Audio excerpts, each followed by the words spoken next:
of the bunch, you know him well. He's finally back to kick some tail. His coconut gun can firewood spurts. If he shoots ya, it's gonna hurt.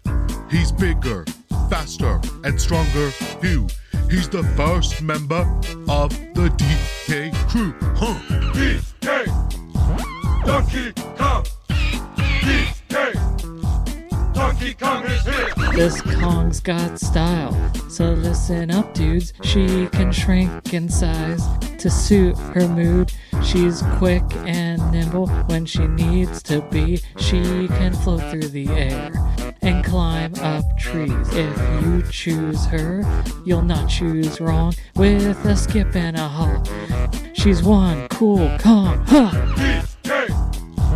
Donkey Kong!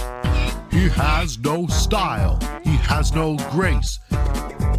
This Kong has a funny face. He can handstand when he needs to and stretch his arms out. Just for you. Inflate himself just like a balloon. This crazy Kong just digs this tune. DK! Donkey Kong! DK! Donkey Kong is here! He's back again, and about time too. And this time, he's in the mood. He can fly real high with his jetpack on, with his pistols out. He's one tough Kong. He'll make you smile when he plays his tune. But gremlins beware, cause he's after you. DK! Donkey Kong! Finally, he's here for you. It's the last member of the DK crew. This Kong's so strong, it isn't funny. Can make a gremlin cry out for mummy. Can pick up a boulder with relative ease. Makes crushing rocks seem such a breeze. He may move slow, he can't jump high, but this Kong's one hell of a guy. Come on, Cranky. Take it to the fridge. Walnuts, peanuts, pineapple smells. Grapes, melons, oranges, and coconut shells. Oh yeah. Walnuts, peanuts, pineapple smells. Grapes, melons, oranges, and coconut shells. Oh yeah. Walnuts, peanuts, pineapple smells. Konnichiwa, Mina-san. Welcome to our special Donkey Kong 64 episode. As your ears no doubt just heard that special treat that we just presented to you, and I'm sure it just went platinum now, so congratulations, everyone. Thank you. Thank you. Thanks. Our first rapper was Addi. Hello. Yes, it was very hard work for me to rap for all of you, but I hope you enjoyed it. And then we also had Connor. That is the sound of my soul at this given moment. And then, of course, Parrott. Hello. It was a wonderful time producing that platinum song. And no doubt we are coming for all you artists out there now, so be prepared. We're going to hit funk next. As long as we don't go to country, I think I'm out with that, so I can't pull that off. I don't know. I think you'd have a nice southern twang. I could see it.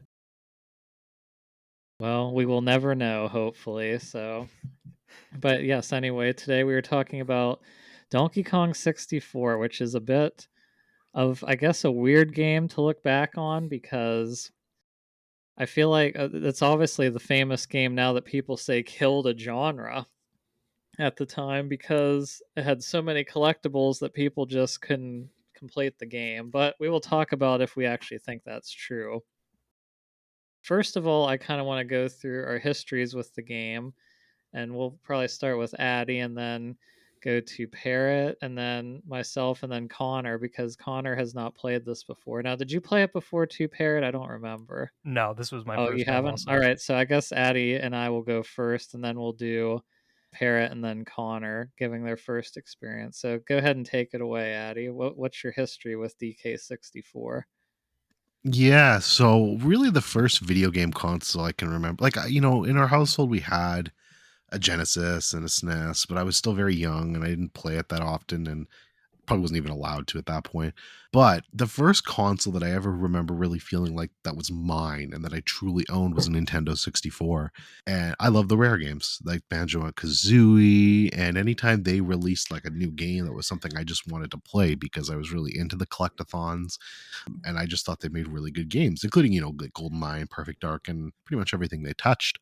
Donkey Kong 64 came out. I was like, oh, cool, because I'm pretty sure I had at least tried Donkey Kong Country at some point, and I definitely played the original NES one at some point too. So I was like, oh man, like this is great. Like Rare's making a Donkey Kong game. And I remember it was really hype because you had to have the expansion pack for your Nintendo 64. And if I recall correctly, the game actually came with the expansion pack too. So it was like, oh yeah, like this will like help you play future games too, which I think Perfect Dark ended up taking advantage of that. And so Rare really kind of tapped into that. And there were some other games that did. But yeah, no, so I played it pretty early on. I remember being able to buy it and getting the expansion pack and everything like that.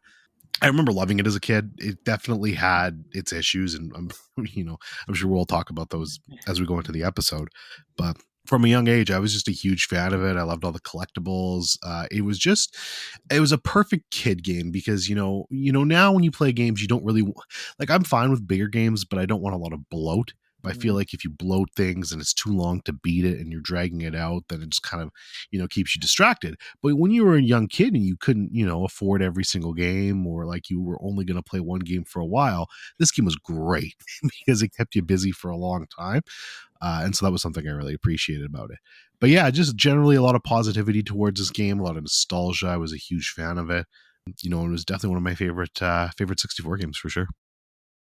Yeah, for me, I grew up a big Donkey Kong Country fan. Like my parents had an SNES since I was like 3 years old. So I remember going to, it was some weird gaming store when I was little. I don't even think it exists anymore, but I picked up randomly Donkey Kong Country. And after that, I was just hooked on the series. I got or Donkey Kong Country 2, I think for my birthday then one year. And then I remember another Christmas, I got Donkey Kong Country 3. So then when I got an N64, I was obviously very excited when they announced Donkey Kong 64. And I don't remember, I don't know if it was out already. I can't remember exactly when we got an N64, but I remember getting the game, the yellow cartridge, which always I thought looked so cool. And then it came with the expansion pass, like you said, Addi. And of course, I was a dumb little kid, so I had no idea even how to install the expansion pass. So my mom actually had to do it for me. And it was funny because I was outside doing something and she had just did it. And I came in and the DK rap was playing just on its own. I was just like, oh, this is amazing. But yeah, I grew up playing this game a lot. And it's funny because my brother and some of my cousins, which I didn't play it myself, but there's a multiplayer component to this game, which I'm sure none of us really played now when we replayed it. But my brother and our cousins spent hours and hours playing that multiplayer game. And they didn't actually play it to do what you're supposed to do in it, which is fight each other. They would just run around the world and goof off. Like they wouldn't attack each other, they wouldn't fight. But I just remember them always doing that. Very little kids in a brawler mini game. Yep, it's spent 50 hours just doing that. Like Addi said, this game is enormous, and I never could beat it as a kid. So this was actually the first time I completely finished the game.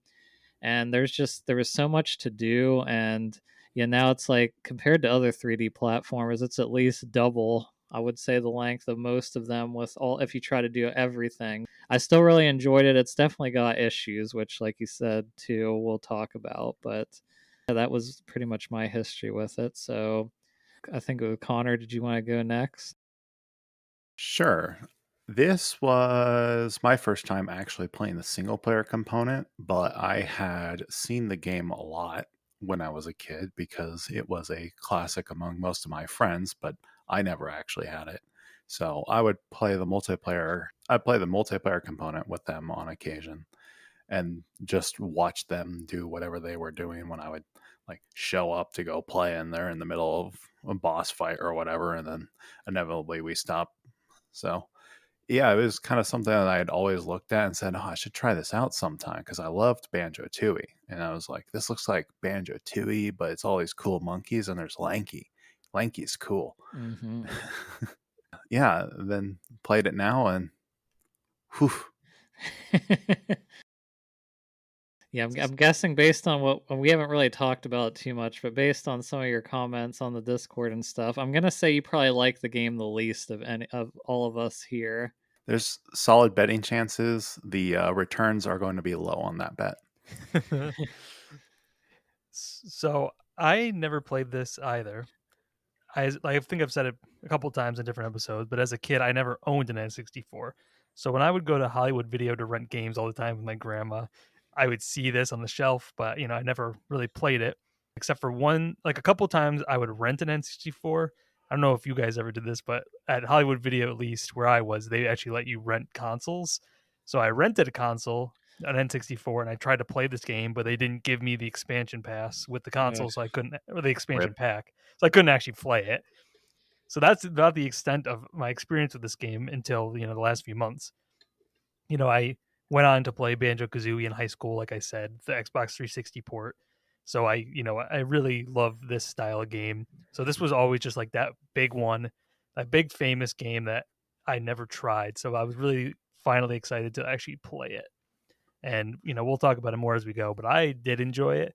I think this game has a lot to like and also has a lot to kind of hate, but all in all, I was really glad to actually finally play it. Quick separate tangent. I just want to say shout out to renting consoles because I did the same thing too. Not with 64 or PlayStation though, but I did it for the Xbox, PS2, and GameCube generation. Mainly because my mom at the time was going to buy one for me and I couldn't decide which one, so I decided to rent all of the consoles and like kind of have like a little like duel between them and kind of see where my allegiance would land, because I honestly didn't know at that point, and I was still kind of bitter from Nintendo for stripping support from the 64 so quick. So I ended up going with the GameCube. I actually picked the Xbox, which is funny considering all things now. Hey, But, the original Xbox was a great trip.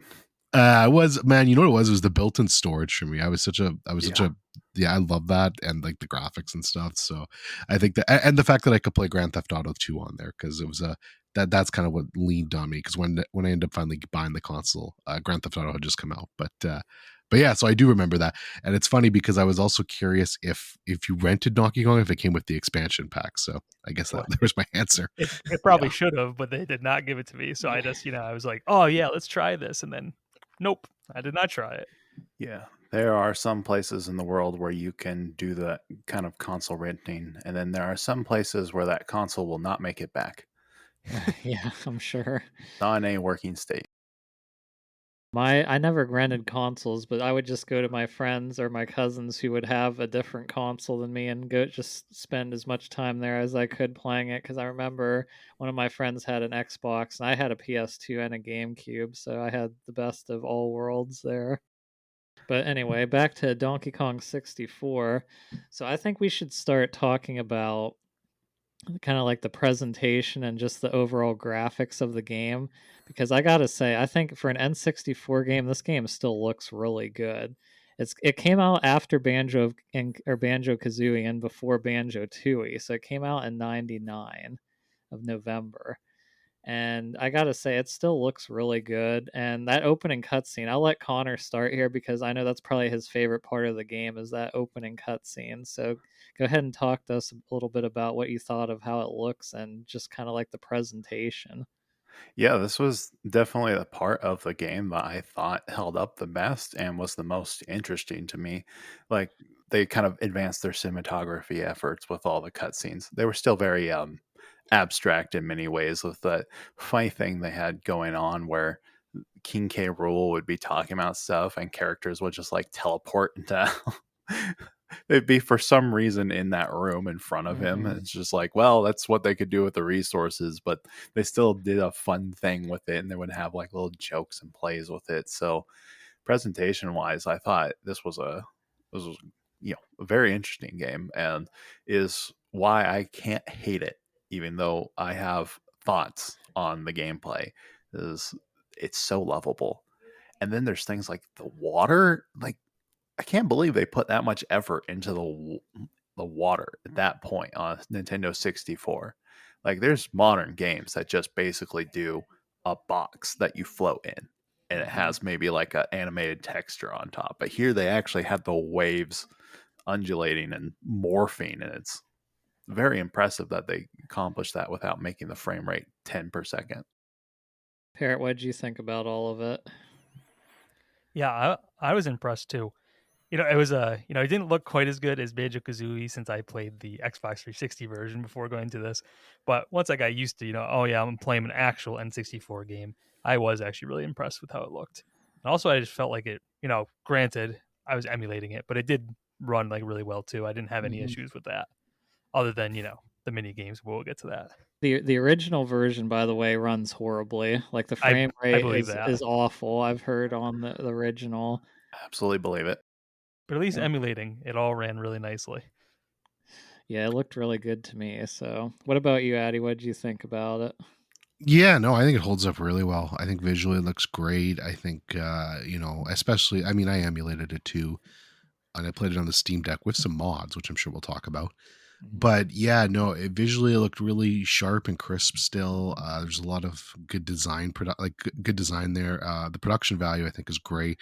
Obviously, it starts with the incredible rap, which is fantastic. And then it goes right into that kind of giant opening cutscene, which I think is really good. And maybe one of the best Rare has done. So yeah, I think it's clear that they put a lot of effort into this one. It definitely felt like they were trying to do right by old Donkey Kong. They did a great job. It's a lot of dynamic lighting and other effects that I wouldn't have expected on the system like that, but could also be the case that they simply didn't know to do otherwise because those are very expensive processes. And basically, this is the crisis of its time. I gotta say too, King K. Rool, he creeped me out as a kid too, because he's very intimidating. I mean, he does have some humorous moments like throughout the game, but he is an intimidating Nintendo villain. That permanent cocaine eye. I liked how it cut back to him before every level. That was kind of a nice touch. Where it wasn't telling this was not the Last of Us storytelling, but it did have a little bit of cutscenes to keep it moving. Yeah, it's funny because those parts you talked about, Connor, where the Kongs like would just magically appear in the room. In my head as a kid, I always just pictured that as like a security camera that he's watching, and that's kind of what was in my head this time too. I never even really thought about it any other way. Yeah, it was just kind of funny because like that's how I assumed it was in one aspect, kind of like a hologram system. But in other ways, it'd be like, okay, now Lanky is running on the walls that perfectly match up the room. Like, I'm not quite sure how to interpret this. Yeah, and also we've been kind of talking about the glowing part of the presentation and graphics, but as far as performance, like I said, emulated, it runs really well, like Parrott said, but originally the frame rate was awful, and this game is a broken mess. I gotta say, like it has some terrible bugs in it, which again, I really didn't run into any, but it's funny because I was watching some speed runs of the game, and I've even just seen like people playing it. There is some weird stuff that happens in this game.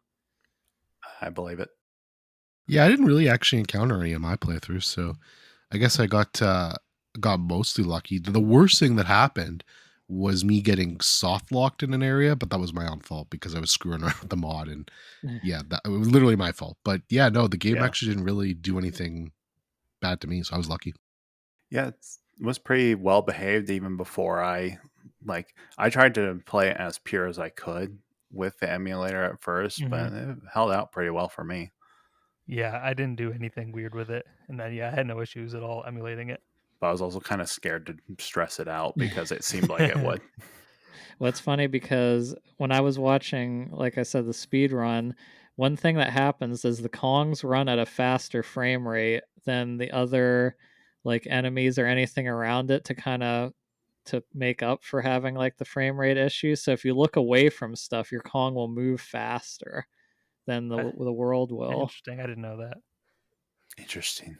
I will say in Fungi Forest, which I despise that world. That's probably my least favorite world. But there was a couple bananas that I could not get for whatever reason. I did get them eventually, but the one in I think it was the one for Diddy where I had to go up at night. Like I couldn't get a button to work.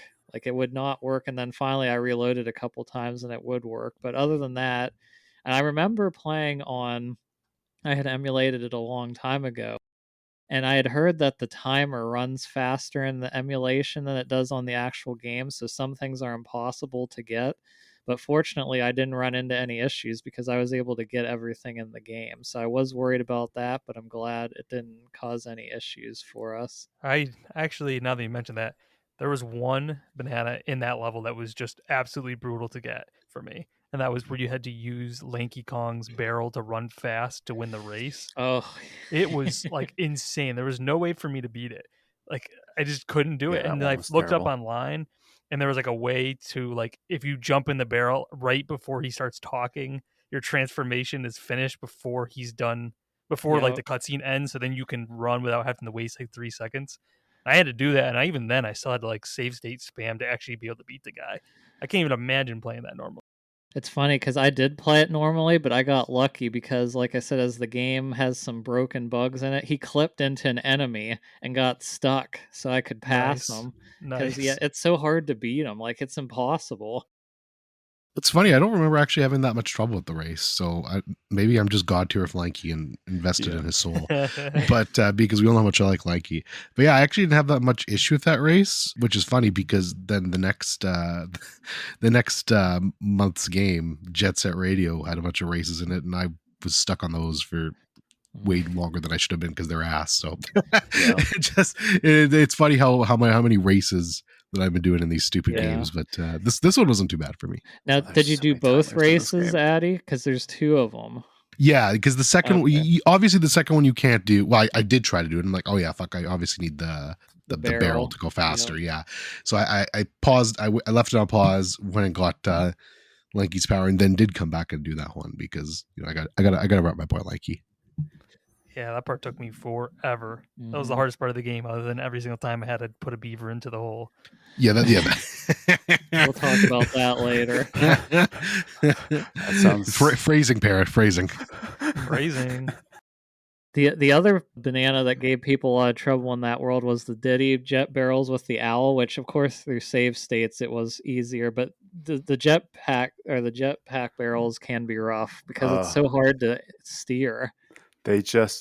I'm okay enough with the steering. My problem was the acceleration curve on the jetpack because it was like nothing, and now you're shooting way up. It's like, gosh dang it, it's just the thing. And then when you got the barrel, for whatever reason, whenever I got in, it just like launched me like halfway to the top of the skybox. Yeah, It's so the much barrel trouble. flying was a bit rough. It was a bit rough. I didn't have that many troubles in the game generally with like the camera or anything. I don't know if maybe I'm just like You have to have some sort of superpower with that, or I some think I like do. you're just so used to it at this point, because I could not go like 5 seconds in this game without struggling with the camera. And this is someone who's like very used to working a camera in a video game. It's Yeah, like no. I just have constantly that. hitting walls. I just have that platformer brain rot, man. I don't know. I had no issues. Just like last time we talked about Banjo, and I also had no issues with that. I also, I had no issues with this one either. One of my notes that I took down was that I thought the camera held up pretty well, so I didn't have any issues with it either. Even honestly, the jetpack barrel flying I was fine with. So I don't know if it was just for me the fact that I replaying this from childhood, or if I do have a lot of that rare platformer experience as well. But yeah, I mean, there's definitely like the worst part for me was some of the mini games, which we'll get to. But the actual controls, I thought they held up pretty good. The controls were definitely more responsive.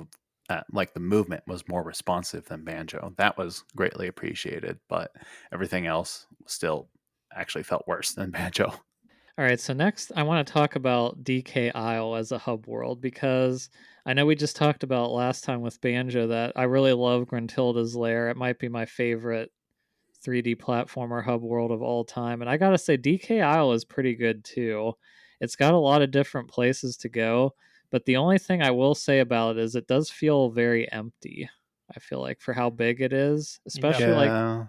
with the water. But yeah, go ahead. That was my issue with it. I thought it was simple, and I liked that you could use the teleporter to move around a little quicker. Yes. And there was some good secret bananas to find, but I wouldn't say I was like super hot on it because it just felt like a big open empty area with nothing really to do. Yeah, I mean, I was gonna say I don't really know back in 1999 if there was a lot of games that really did that super well. I mean, I guess Banjo Kazooie definitely did it better, so you can give points to Banjo Kazooie for that. And obviously, Mario 64 or something like that's a gold standard in that Yeah. sort of exploration in the castle, excuse me, in that hub world and all the secrets there. But yeah, that just wasn't something that I feel was super super prevalent in that type of game. But I thought it was solid. It definitely could have used a little bit more to do in there and find maybe a few more bananas scattered out. But it was interesting enough. Honestly, they did it well enough in my mind where if you're not going to have too much in it, then getting around it should be quick. And with all the little cannons and the teleporter pads that were in a nice, easy to understand location, more or less, if it worked, it got its purpose done and didn't get in the way. Yeah, I completely forgot about the teleport pads before when I started playing again. I'm like, oh yeah, these were so necessary in this game, Yes. especially within the worlds, because as many times as you have to backtrack for different Kong stuff, it would be a nightmare if you didn't have these. I will say I want to shout out K Clumsy. Loved Oh him. yes. Huge guy trapped in the cage. I was like how you put the key in the lock and then he just jumps and then the earthquake of him jumping is what opens the next level. I really I liked love that. that. Yeah, that's one of those things that, like the charms of the game I did like is like, hey, they're gonna unlock a level. He's gonna stomp his feet, and that opens this thing way over there. It's like, Yeah. all right. And then in the final ending, they're all just like riding on him like a raft. Yeah. Yeah. All right, so I think we're not going to really go world by world. We'll talk about our favorites and least favorites later, but I just kind of want to talk about the whole collectibles now because as I said at the beginning, this game really got a lot of hate for how many collectibles you have because especially if you want to collect every single thing, you have 201 bananas, you have like 30 banana fairies, you have just the Kong coins, you have 100 regular bananas in each level. You have the Nintendo 64 coin and the rare coin. And I don't know if I missed anything, but there's and the banana medals, which you get for getting 75 bananas in each world. But let's start with you, Addi. Did you think there were just too many things to collect? No, I don't get that complaint. I feel like there's a healthy amount of stuff to collect here. As always, I think, you don't have to collect everything. So if you don't want to collect everything, don't. I feel, to be honest with you, I feel like it's maybe a little bit more annoying all the stuff you have to collect in Banjo than this one. So I don't know. I just really don't understand that complaint about this game. I will say one thing I will say is I think maybe the N64 coin and the rareware coin are kind of stupid. Yeah, more that they're required. Like I like the idea of it, but the fact that you can go all the way through basically the final area and not have those coins and have to go back and like find them, that's pretty dumb. So I'm not a fan of that. But in terms of just like the other collectibles and just like the bananas and everything else, I really don't think it's that bad. Yeah, that's what thwarted me as a child. I didn't know how to get the rare coin specifically. I got the N64 one. I knew that you had to do that jetpack game, but I never could figure out as a child how to get it. So, oh, and I forgot Battle Crowns is another thing you have to collect. What about you, Parrot? What do you think? I'm mostly in agreement. I didn't find it to be that bad, but I also love this sort of game. I agree that the two coins I think are really stupid that you have to get those. And those are ones that without save states I probably would have torn my hair out trying to get because I just did not want to learn how to play jetpack. And I've played Donkey Kong before, the arcade game, but I didn't. It was so annoying to have to get through that whole thing multiple times to beat the game. But I liked the battlegrounds. I thought that part was fun. And I don't know, I really didn't feel like it was too much because, like Annie said, you don't need to get all of it, but I did get all of it, and it didn't really take me that long. I mean, I used save states, and the game took me about 18 hours to get the 101% or whatever it is. So I didn't think it was too bad. I think one of the issues is that you have to swap the Kong so much, but I feel like once you like understand the layout of a level, it didn't really bother me that much. I would like to see how the game was like, because I know Addi used a mod where you could swap the Kongs like without having to go to the pads. Like that would have definitely made the game feel even better. But even without that, I didn't really find it to be that bad, because you're really only getting 4 bananas with each Kong. And in a lot of levels, a lot of the bananas were like in central locations where you just went to the same spot with all 5 of them and you would get 5 right there. Right. And they did a good job of putting tag barrels around. Like, I didn't really feel that was the issue. Really, the only annoying part I felt was that they would put, like, especially if you think of the water world, where they had like that one little area where there's like 4 music pads, and then there's a Klungo or whatever the guy with the blueprint is, and then there's 3 different bananas. It's just like, oh come on, it's like a color throw up here of all these different Kongs. But yeah, how much faster do you remember what your playtime was, Addy? Because I know you said you used that Kong swapping mod. Well, I didn't go for the 100%. I think Oh, I that's ended up right. getting, yeah, I think I ended up getting like, let's say like 120-ish bananas, somewhere around there. So I definitely didn't do 100%, but I want to say it took me about, I think it was around like 12, 13 hours total. Okay. Maybe, yeah, somewhere around that area. So it definitely saved some time with the mod, and there were some areas for sure where it was just like mainly just collecting the bananas. Obviously, that was the big one. Mm-hmm. But I will say, like, whenever I was playing it, I was keeping an eye out for where the tag barrels were, and they were really all over the place. So I definitely think, something like that mod would have been, an ideal way to program things, but there still was an abundance of tag barrels. So kind of one of those things that is definitely a huge quality of life improvement, but I also don't know if it's as bad as people quite make it out to be. Right. What do you think, Connor, about the collectibles? I think the number of them is not the problem, even in the slightest. Like, even just looking at Super Mario Odyssey, main plus sides on how Mhm. long to beat, 27 hours. No one has a problem with that game. And even me, trying to do as minimal as possible, still got somewhere around 50 to 60% of collectibles. My issue with the entire game is how everything is laid out. And the switching was miserable for me. Absolutely. Not because there wasn't enough switching barrels. There was, a fair amount of them. But even just having one just made the game feel so repetitive. Whereas this loop of, all right, go to a new area, see a bunch of things, you can't interact with any of them. Okay, well, now I have to wander around doing nothing just to figure out where everything is, and then switch to the next Kong that's going to be efficient to pick stuff up with. Except it's all so like scattered that I Mhm. just could not figure out what the flow of the level was. So it's just like, all right, I'm gonna have to switch to this Kong, go open up this thing, but I only opened up half the way, so I switch back to this other Kong, open up the thing, and now I can actually go in. Surprise, there's only one thing for this Kong to collect in here, so I have to go back to get another Kong, then I can pick up a third of the stuff in there. Back to get another Kong, I can pick up the next third of the stuff in there. Back to get another Kong, pick up the last third of stuff to get in there.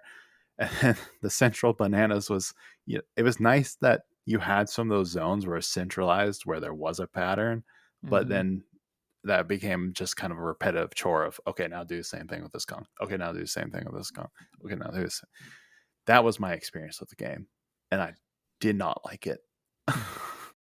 Yeah, see, for me, I definitely don't think, like you all have said, there's tons of collectibles, but you only have to get half the golden bananas to beat the game, and it's not really that difficult to get them all. I feel like I enjoyed getting all of them, and I feel like as far as switching the Kongs, the only levels that I had problems with the Kongs were the ones where you also had a third element that you also had to switch, like.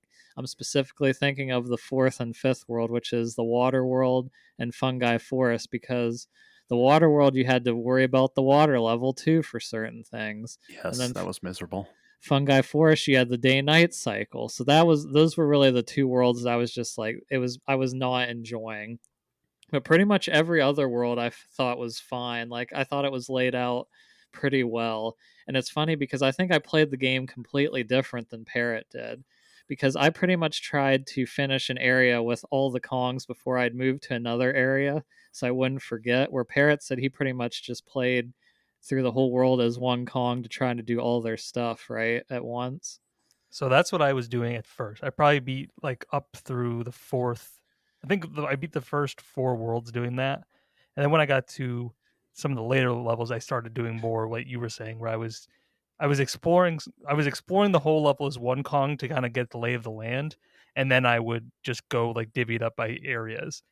And I can totally understand the complaint. Like Connor's point makes total sense to me, but it's just one of those things where it didn't actually bother me. Like for some reason, like in my head, I'm like, oh right, now I got to do this, and then I'm going to come back and do this and this, and I felt like just remembering all the stuff that I needed to do was part of the fun for me for some reason. And I just felt it's I don't know, it was just like the checkbox mentality. It was just like, all right, now I know I discovered where all these things are, and now I just got to go do them all. And for some reason, that was just like soothing to me. Starting a level was where like I actually wouldn't start a level unless I was like ready to play the game for like a couple hours, because I feel like that's like the time I felt like I needed to understand the lay of the land. But after that, then it was just kind of like playing here and there, just finishing all the pickup stuff. Yeah, and that's something where I know that the mentality of me, like my very motivational structure with games, already pretty much decided that I was not going to enjoy this one as much, because I know some people get motivation right out of the checklist, like my sister. That whenever she would play a game, I was just like, "So where's the checklist?" She would literally ask me, "Is like, what's the checklist in this game?" She wanted to do that. I get zero satisfaction out of the checklist. And well, I get a very small amount, and then whatever amount was there was then negated by the fact that I would see all these things I could not interact with, and I just have to pass them by constantly, and that just drove me nuts. Yeah, it almost like not a Metroidvania, but it almost had like a little bit of that. It's like, oh yeah, I'm gonna have to come back here later. And for some reason, I don't always like that, but in this game, I did like it. And also like the checkbox thing. Like I hate Ubisoft games, but I like, if it's a cartoon game where you're jumping and collecting the stuff, then I'm all about the checkbox. 3D platformers, yeah, that's why I just love it. But yeah, it's like I think, yeah, I still think about this game at times. I'm like, man, I kind of miss doing this stuff in it, but I don't miss the mini games, which again we keep teasing. That is one thing I didn't miss. And I do remember another thing that probably also annoyed you, Connor, is some of the worlds you go in and you'd have to find Cranky or Funky first to get an upgrade, and you can't find them anywhere. I have a problem with that. Oh, okay. See, I had that happen at least in the last world. I was like, saw those red switches, which I will say too, some of the power ups in this game are really lame. Like 3 different colored switches. Come on. Whoa. They could have I felt like Banjo did a way better job with like the different power ups and moves where they got they had 5 Kongs, and probably as one character you had a lot of moves, but just like individually you really didn't get that many new moves. And really Tiny's twin tail move was the best one that affected you just on a day-to-day movement. Yeah, a lot of the upgrades were pretty low effort. And the upgrade ones are the ones I have the least problem with, because that's kind of the contract from the get-go is, hey, you need to go unlock this new ability, this new mechanic, this new function of the game, then you can interact with that. Whereas the bananas were just like, hey, you're not the right Kong, so go do this thing you've been able to do from the start of the game, and just keep repeating that process over and over again. One quality of life thing also that would be really nice if this game ever got remade somehow. I don't think that would ever happen, but it's just like it would be nice if when you went into the level, you knew which Kongs could get an upgrade, because I ended up just swapping to all 5 of them and then walking into every building that I saw to see if I actually could get something. And then it's like, okay, so this was pointless, and I just wasted 5 minutes. Yes. Yeah, it's funny you mentioned that. I did the exact same thing too, which I found super annoying. That would be definitely something that can improve. And since we're talking about, Cranky, Funky, can we talk about Candy Kong for a second? And how clearly Rare was already had Conker in their mind. You guys will play Conker soon, but Barry is just like literally a rip of candy, and it's absolutely hilarious to me. And I forgot just how horny they were with her. It's really weird. I mean, Candy pretty much saves the day at the end because of K. Rool. She's the one who she distracts him at the end, and that's how you end up beating him, because of Candy. And they already had that random normal human woman in a bikini at the end of Banjo, so it's just like, all right then. They have a type, I guess. they like to have these like suggestive characters in the game, and yeah, I'm very curious to see how that goes in Conquer, because I know that Yeah. it's much more mature than this. Yeah, they definitely lean into it in Conquer, but I swear Barry is just like a complete, just basically rip of Candy, which I obviously didn't realize at the time, but looking back on it now, you can totally see it, and it's pretty funny. Even the parallels to kind of how, which I won't spoil anything, but Candy kind of saves the day at the end of DK64, while you know Barry shows up in Conquer and some shit happens. We'll just say that. Ooh. Yeah, we'll look forward to that in like 2 months now. It's coming up, so.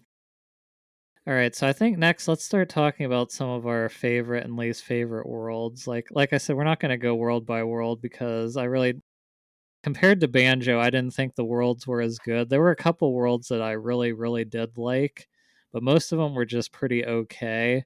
And I know we already complained about World 4 and 5, but overall, I think they did a pretty good job. Addi, I don't know if you want to start and give us your least favorite and favorite world, and we can kind of go from there. Yeah, for sure. I imagine somebody's going to have the same two as these, but we'll see. My favorite for sure was definitely Creepy Castle.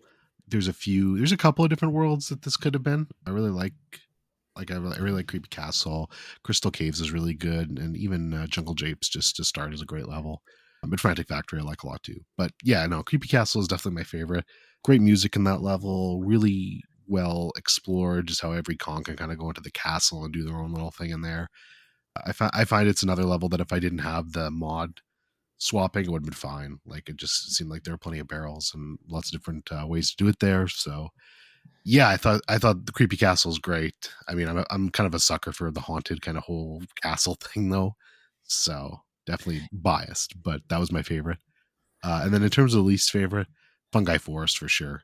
Like I think both Gloomy Galoon and Fungi Forest are probably the worst levels in the game. But Gloomy Galoon, at least, my big thing with this one was that like there was no limit to swimming underwater. So like if you had like a life bar underwater, then I would have definitely picked that because that would have just destroyed me. But the fact that like you could swim around and the swimming actually wasn't awful, just put it ahead of Fungi Forest for me. Fungi Forest, just there's not, the layout of it's bad. It was made better with the mod, so it wasn't as irritating. But it's just the whole day night cycle thing. I don't know. I've never really liked that in any game, let alone a platformer where I'm trying to collect things. So just not for me. All right, Connor, why don't you go next? Oh boy. Well, I have a clear and easy favorite. It was Hideout Helm. Hideout Helm was the last time I enjoyed playing the game. Well, actually, I didn't mind the final boss fight either, but it took out all the things I hated about the game and just did a quick race to do a bunch of challenges and get done. It was like, oh, it's nice when this game's actually focused. So that was really fun. Very thematic too, and then he blew stuff up, so that was cool. And then least favorite's a little hard. Every world. Each one gave me pain in a different way.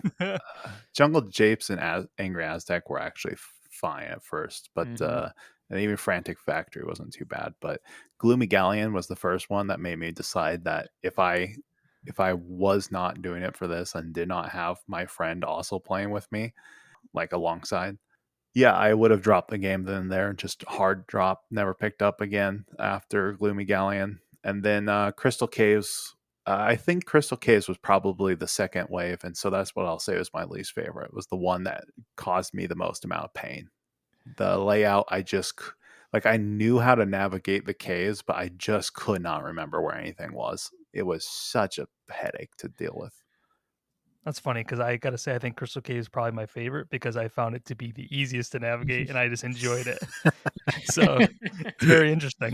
It's very pretty. Like, oh, it's like a like straightforward level, just like a line, and there's stuff along the way. And it's like the one level we're playing as Diddy and flying in the jetpack. I didn't mind because there wasn't like enough things for you to get lost on or hit. So I would say that was actually, it's either that one or I actually really like the Frantic Factory because I like climbing up the giant machine in the middle as all the different Kongs. I thought that was fun.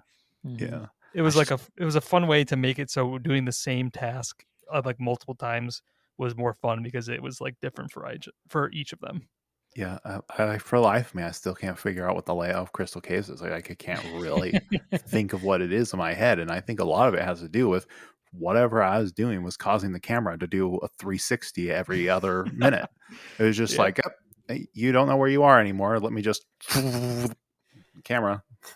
Yeah. Like on one side there was the little shed, but then there's also a spot where you could each Kong could play their instrument to get into the room. I liked that. Mm-hmm. For me, it's so interesting because I don't know what it is. I had zero issues with Gloomy Galleon. I did not hate this level. I thought it was totally fine.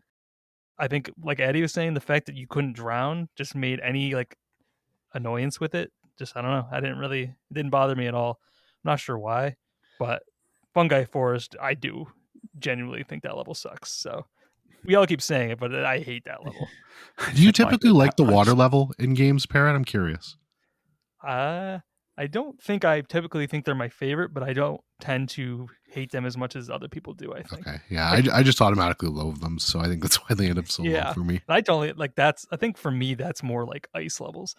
I would rather have a water level than a level where like all the ground is slippery for the most part. Yeah, But the water of Gloomy Galleon was the fine part because you swam so fast. It yeah, was you just do. the constant having to go back and forth across the entire level. Mm-hmm. Yep.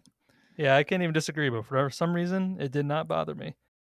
Yeah, I mean, for me, I feel like in Donkey, they started strong. Like I like I like the first three worlds. Then they kind of had a dip in 4 and 5, and then the last world was my favorite. Just like Addi, I feel like it worked the best because everything was more vertical, so it didn't feel as spread out because you just pretty much went up a tower. They had all the number pads lined up in a row, so you could easily get pretty much wherever you wanted to go. And there wasn't a gimmick like in the world 4 and 5 where you had the water level you had to raise or the day and night cycle. But yeah, I think my top three would be the creepy castle and then the cave and then the angry Aztec. I like the desert world because Gobi was one of my favorites and Banjo, which Addi famously put as his least favorite world that I still wasn't happy about. I just don't like the desert worlds that much, man.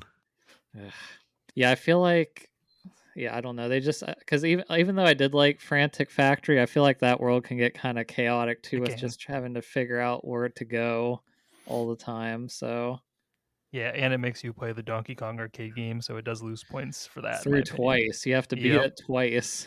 Whoa, lose points. That was like the best part, man. How can you not love the classic Donkey Kong arcade? Oh, it did not help that for some reason the emulator on Steam Deck, at least, it did not like when you saved in the Donkey Kong game. No. And if too much was going on in the game, it like broke the save state and it would like get lost. So I just had to like save it in multiple slots so I wouldn't lose all my progress. I was save scumming jerk. I never ran into that, so that's interesting. It was like, especially in the last stage where like the bouncy pads are like coming at you constantly. It seemed like if I saved in certain spots, it would just totally break the save. I don't know. Well, you know, now my Steam Deck died after a month, so maybe that was part of it. Rest in peace. For some reason, I've played the original Donkey Kong so much that even doing it twice was fine. Wasn't that much of a hurdle for me. Yeah, I really enjoyed that. That's actually one of my favorite memories of this game from a kid. Was just finding out that you could play the original Donkey Kong and the original Jetpack in there. I'd just be like, whoa, like you could actually play other games inside the game. And I'm trying to think what other games did that back then. I'm sure there were other examples of it, but Animal Crossing, but that was a little later. Yeah, it's later. That's one of the earliest memories for me, anyways, of a game that did that, and I thought that was really cool. I always thought that was fun a little bit later with Smash Bros, where Melee at least actually had that feature where you could demo a bunch of the games that the characters came from. And it was like, that was... I totally forgot about that. Yeah, I knew it was in later Smashes, but I didn't remember that was in that one.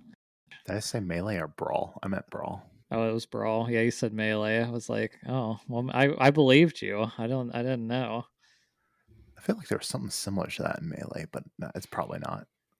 I was going to say, too, speaking of games, why don't we talk about the welcome to bonus stage? The bonus stage. The dreaded bonus stage.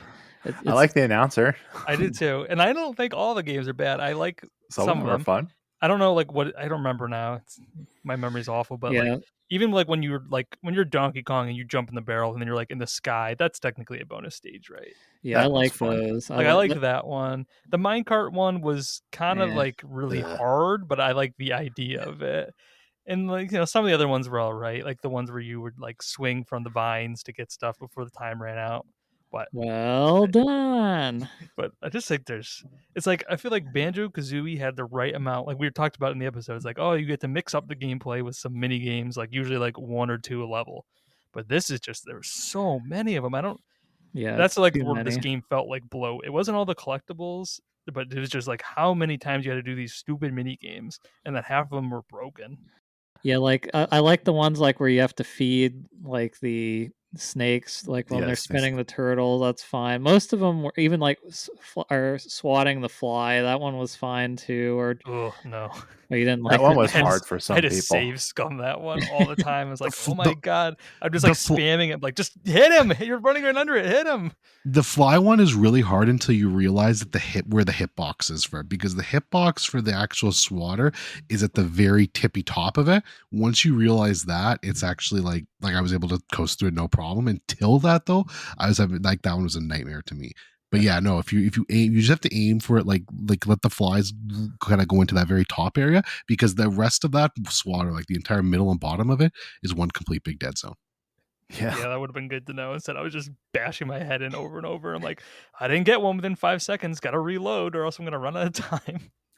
I actually liked the mini games until I started realizing how broken so many of them were. Mhm. I was actually doing pretty thorough with the golden bananas on each level up until the Frantic Factory, and you get that first beaver mini game.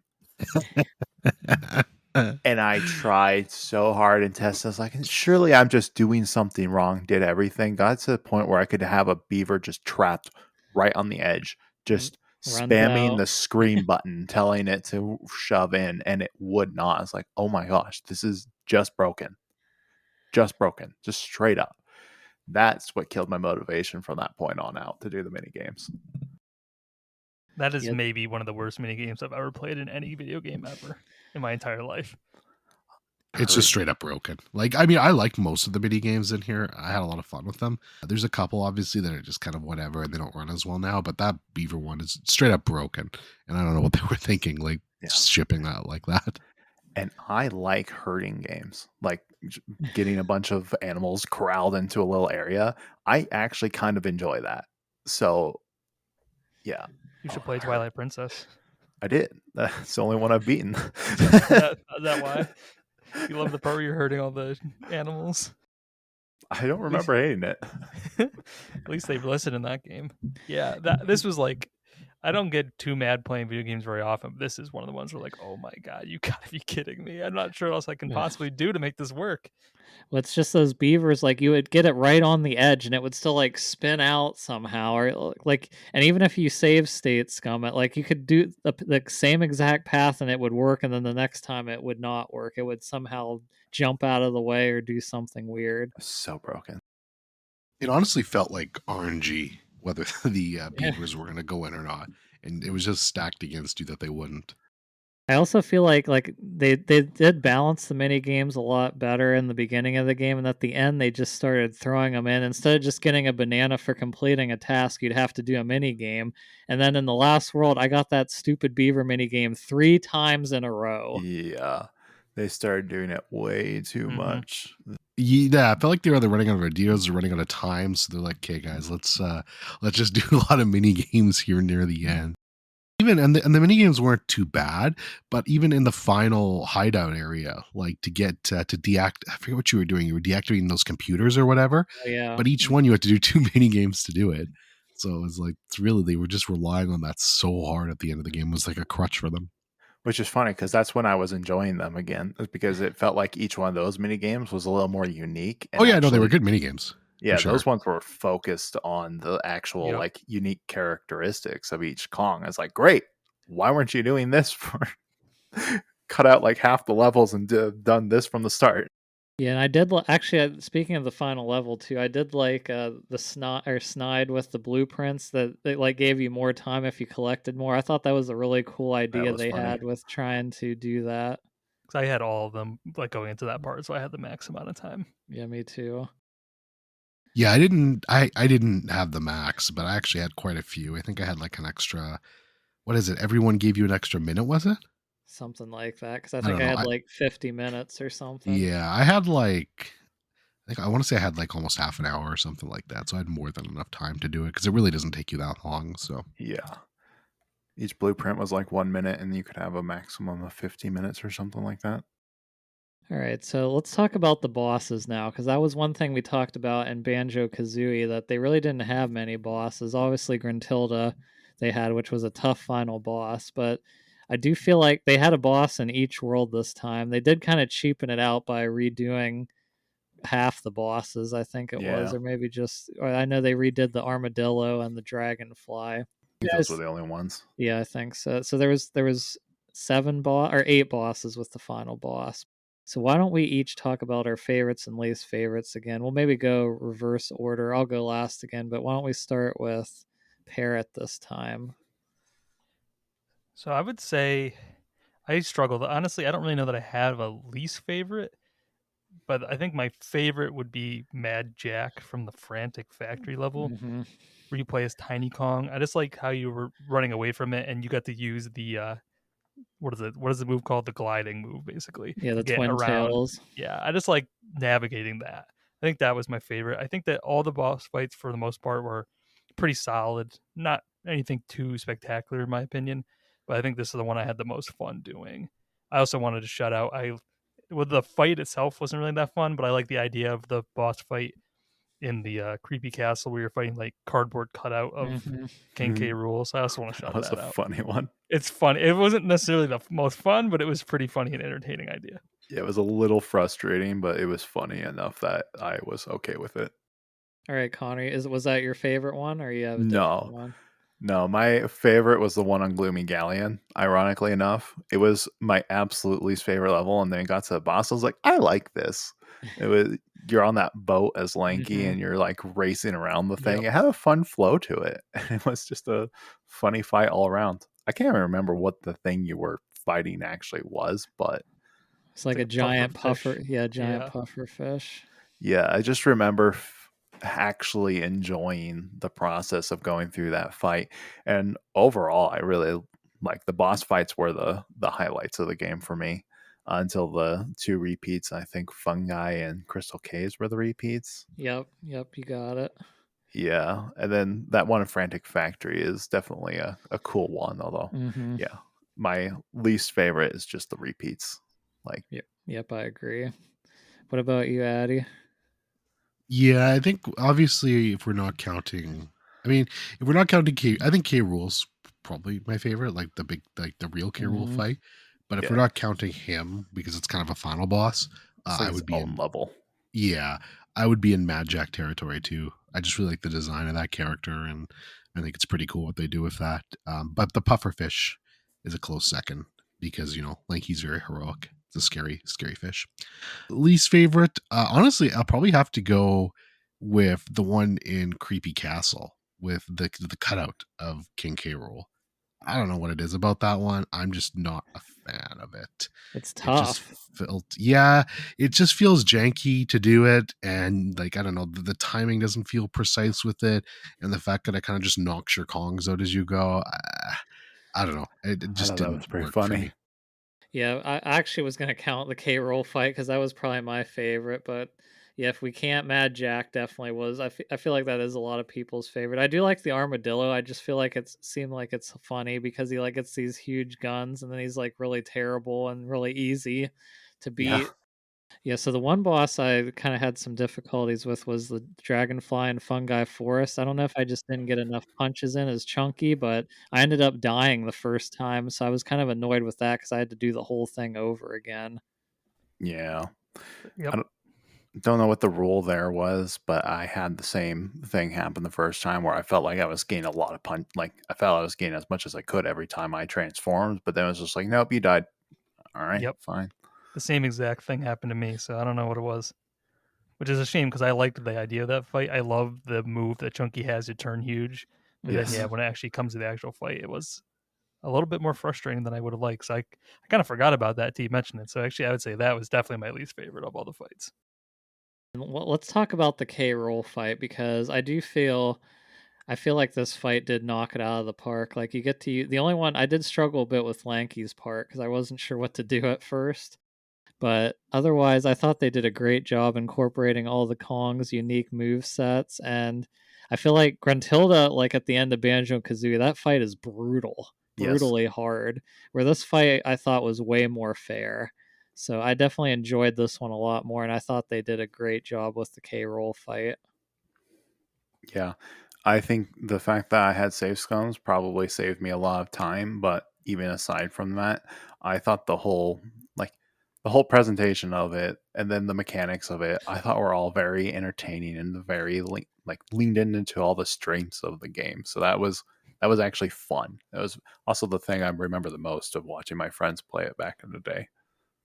Yeah, I just think it's a cool moment. There are not really enough moments in the game where where you're playing as all of them in close succession. I think this is really the only time. So it's kind of fun to get like a part to play as each person and like actually utilizing their differences. Yeah. No, I agree. It's definitely one of those final boss fights that feel like they put a lot of effort into. And because each of the Kongs are pretty unique in their abilities and what they can do. So it's kind of cool that they, made like a stage for each of them so they could all kind of, chip into knocking out K roll. And then, of course, Candy comes in and delivers the true knockout punch. Yeah. We didn't really, we haven't actually talked about like what we thought about each of the different Kongs yet, I realize. Well, I was saving that for the end, Yeah. but we can talk about that now. The best Kongs because it's Lanky Kong. I'm sorry. There's no other answer. There's Lanky Kong and you're wrong. It's like it's like when we're talking about that one down. Well, it's like when we were talking about the best Danganronpa character. It's obviously Hifumi. There's no other question. No. And this part's getting edited out, by the way. You'll never hear this high. But yeah, no, Lanky's the goat for sure. I'm also on the Lanky train, man. He's the coolest cat. He's just chill. He's got his big long arms. He does funny stuff. He's an orangutan. And it's just fun by default. I love walking around with his hand where he's walking on his hands. Yep. Yeah, man, he can use his hands when he needs to. It's like, what else do you want? Parrott, you're gonna say Chunky, aren't you? I think he's my favorite. I just love the idea of him. I love being able to turn huge as him. But I actually don't know that he was my favorite to play as. I would say Lanky's probably second. I actually really like Tiny Kong because I really Tiny is great. I like the hover move. Yeah. And then I just think the idea of her turning really small and opening up new spots is really cool. Yeah, if we're talking about favorite to play as and like throwing personality and everything out of it, I'd probably go Tiny or Lanky for sure. Because Tiny is really useful, especially with her glide ability. Like it's in Frantic Factory, I would basically just because I had the mod installed, right? So I would just use her to climb everything and then just swap when I needed to. I liked playing as Diddy. He was quick. Just like the original Donkey Kong Country Diddy. I would say that, honestly, I liked playing as all of them, but Donkey Kong was definitely the most boring to be. He was fifth on my list of the Kongs, if we're going solely by like how fun it was to play as them and their different moves. Right. Unfortunately for Donkey Kong, Chunky Kong exists, and Chunky Kong does the big fat punch better than Donkey Kong. So it's like, cool. He's the bigger, stronger ape. Yeah, well, I was gonna say like I actually liked combat with Donkey Kong the most, but that's not even true because Lanky, the way his arms kind of just could stretch across the screen, was more useful. So Donkey doesn't even win at that. Yep, whenever it let me choose which Kong did the battle crown, I always chose Lanky because you could just spin around and just run in a circle and just knock all the enemies away from you. So like there was no way you were ever going to lose. Oh yeah, like I would always just pick Lanky because I had the mod, so I would just switch to Lanky, and Lanky did every single one of my combat ones. And you were less committed to the attacks and sent yourself off the cliff much less frequently. It actually happened once. Happened once. Happened like 10 times on Donkey Kong for me. Yeah, because his one move would be like catapult him forward. So Like, no. I will say they did a great job of giving all the Kongs personality, like especially in the tag barrel. Like Chunky does win in that role because it's just hilarious. Because of course all the Kongs want you to pick them, and Chunky wants you to pick him too until you ready to pick him. Then he's like, tiny, tiny. Yeah. It's funny that you mentioned that. Like this is going to be a reference that maybe one person is going to get, and I'm not talking about you guys, but I'm talking about in the world. But there was a game on PlayStation called, I think it was called WCW Thunder, and it was a wrestling game. And you basically, every character, you could like hover over them and push a button, and they'd have like a little like spiel on why you should pick them. And it reminded me of that a little bit because everyone had their big spiel except for Kevin Nash. And whenever Kevin Nash picked him, he's like, "Yeah, no, don't pick me. I don't want you to pick me. Go pick Scott Hall or somebody else." And it totally reminded me of that. I was like, "Oh, that's great." That's the Yeah. Chunky move. Yeah, I love that. It is cool. Like this game, they don't really talk, but they do have a lot of personality. It made me like really interested. Like, oh wow, what's like the connections between all these characters? And I remember I spent like 20 minutes one night searching up the Donkey Kong family tree. Oh man, it's What a am I deep. doing? It is a deep family tree. Yeah, all I'll say is if they make a Donkey Kong movie now, Nintendo, if Lanky Kong's not in it, I will riot. He needs to be Yes. there. Even though like on the family tree, he was always just like, it was like cousin question mark. It was just Yeah, like he's here. he's like a cousin once removed or something weird. He's weird cousin Lanky Kong that like they kind of hope he doesn't show up, but when he comes to the dinners, they're just like, "All right, Lanky's coming," so everyone just hide the liquor. Oh, sorry, Lanky. We forgot to invite you. Yeah. Oh, well, I'm glad you're here anyway. No, you don't need to get on your hands, Lanky. We know you can do it. I wish that all the Kongs were in it. I don't know why, because like we even saw Wrinkly Kong, and it's just like she's like the ghost. She passed away. Yeah. Yeah, I like that. Yeah, they did a good job getting all the Kong members in there. Like pretty much everyone, almost everyone in DK lore is in here. Even we didn't mention this yet, but even the animals like the rhinoceros, the swordfish, they have very small parts, but they're there. So they did a good job stuffing everyone into this game. We just needed Dixie Kong and of course, what's his name, Kitty Kong. Ugh, Yeah, Strawhat's Kitty can go. favorite. Kitty Kong can go away. That's fine. yeah. But No, yeah, we Dixie would have been great. We needed like a nice long lore scene where Chunky Kong is hanging out with his little brother.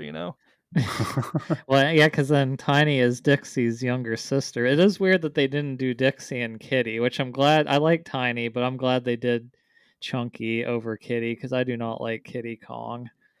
We wouldn't want to play as like a crawling, crying baby Kong. Wouldn't that be so fun? You could have been on like Kitty Kong could have been on like Chunky Kong's back or something like Banjo-Kazooie, and you could have taken Kitty Kong out and he could have crawled through small spots or something. Who knows? Yeah, and then you could have the whole animal and backpack aesthetic, and Exactly. they're also animals already. Wait, that's the It's same even thing as better. Banjo. But yeah, I wish Dixie would have been in it because Dixie's my favorite Kong, especially in DKC2 and Tropical Freeze. She's like my go-to one. In any case, I liked the instruments that they had for each of them when you're doing the picking, and then just they would also mix it into the music and the levels. That was a nice touch. Yeah, it was. Yeah, they did a good job. Like all of the instruments suited each Kong really well. Chunky's Like, bell. Chunky's having a bell. triangle. Diddy had the rock guitar. Lanky had the silly trombone. Tiny had the saxophone. So So we're getting close to the end here, but what'd you guys think of the guns? Because that was kind of weird to have like the guns in the game, but it was interesting. it's another cool thing I like because each one of them, again, it gave them their own distinct personality. I forget which one you just said it, but it really does feel like each of the Kongs have a pretty good personality, and that's without like dialogue or cutscenes or really any story.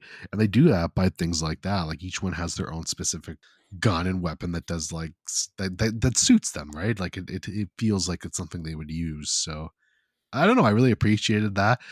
The controls I found, like if I was like I overall I really liked the controls for the game. I thought they held up fine, but this would probably be like the worst part for me. Maybe it was just being emulated, but the first person controls with these guns, I don't know, it was just really jank for me and didn't work that well. But other than that, I thought they were great. Yeah, I thought they I worked agree. fine enough. Yeah, I like the idea of the guns. I didn't actually end up using them very often, except for when I had to. Yeah. I'd say the thing that frustrated me the most about them was the fact that they had a 4 active bullet maximum. So when I just wanted to spray and pray on all those bees in an area, it was just like, nope, you can shoot 4 at a time and then you have to wait. It's also really annoying, like once you unlock the homing ammo, that Oh you have to gosh. use all of it before you can use the, like, because if you're trying to hit a switch, it'll try to hit an enemy or something when you're Mhm. trying to shoot, I which is really hated that. annoying. Pretty sure like you only get the homing ammo in like 1 or 2 levels, so it's weird that they Yeah. introduce it, don't give you an ability to toggle to it, and then just seemingly forget Yeah. that it ever existed. Pretty much.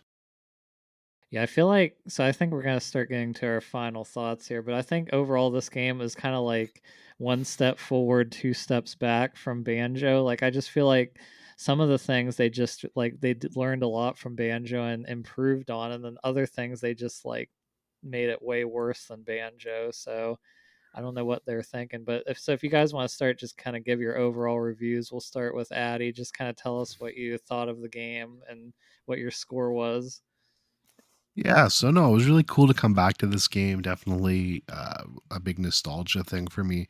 I hadn't played it since I was a kid, obviously, on Nintendo 64. I enjoyed the way I played it. I played it on Steam Deck, like we said, with the mod that you can switch your party at any time, which was really helpful and definitely cut down on some of the needless backtracking for sure.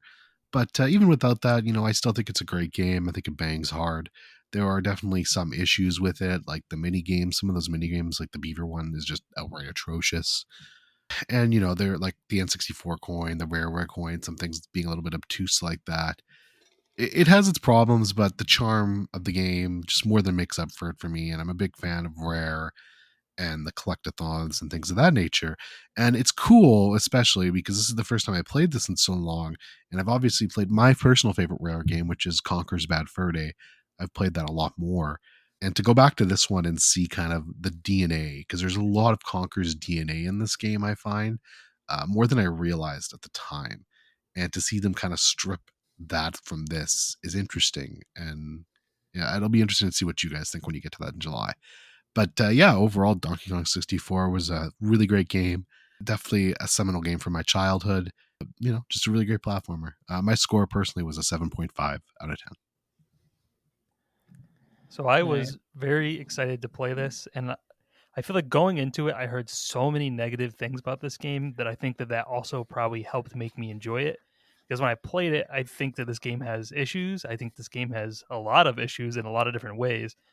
But to me, those didn't detract as much as I thought they would, other than the mini games, of course. But I think just it has a lot of cool style, and even though I think this game is a step down compared to Banjo Kazooie, and I'm glad we played it so close to the other. I'm glad we played this so close to playing Banjo Kazooie, so I could have more fresh memories of that game. But this game, I would say, is definitely has improvements, but like you were saying, Addy, or whoever said it, I think Straw had said it, but it's one step forward, two steps back. So I think that there was a lot of improvements, but uh, like the over reliance on mini games detracts from it, and the level design is not as good. But all in all, I did think it was a really fun time. I gave it a 4 out of 5, and I think that I would be really curious if they ever did remake this game. I just truly think that at its heart, at least for like a platforming fan like myself, that this game doesn't need as much change to it as I was led to believe going into it. Go ahead, Connor. Give us your review, and then I'll close this up because I'm pretty sure we know how yours is gonna be. Yeah, I'm never gonna play this game again. There was there's a bunch of good boss fights, and then before each one, there was an hour and a half of game blue balled. Yeah, they had some really good ideas, and they had charm out the yin yang for it, but it really feels to me that they just started implementing the first thing that came to their head for all the level design and did not have enough time to either test or refine it, and then they just went out. And if you're lucky enough that you can enjoy what's there, this is probably an amazing game for you. I do not like it. Yeah, I'm really, really, really excited for you to play Banjo-Tooie again, because I'm there's a not. lot I'm of things about scared. this I'm so game that scared. remind me of Oh, Banjo-Tooie in the yeah, bad way. So I I'm agree. very, very curious what you're gonna think. I'm Like so Banjo Tooie, scared. like I've like kind of gotten into playing some more of these collectathons in the marathon you guys are doing. I even played Jet Set Radio. Banjo Tooie, no, I remember enough about that game that I'm like, yeah, no, once is more than good enough for me. So yeah, Yeah, have fun. I can't wait. I am in denial until it actually happens. Yeah, see, I'm excited because I'm going to be the newbie playing Banjo-Tooie. I've never played that one. But for me, for DK64, it definitely has issues, probably more than most games should, but I'm always going to have a soft spot for it just because it's one of my most nostalgic games growing up. I love collectathons. This is basically the epitome of collectathons.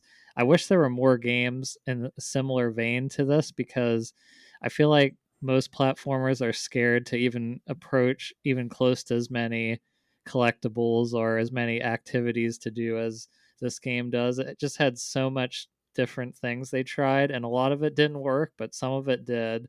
And I just always am going to have a soft spot for this game. And the fact that it took like maybe 17 to 18 hours for a 3D platformer, I just absolutely loved it. But I also gave it 4 out of 5 stars. So it's always going to be, I'll definitely go back to it at some point. It'll probably be a while, especially since we're doing a lot of other platformers. But I'm definitely glad I played it again. This is the first time I finished it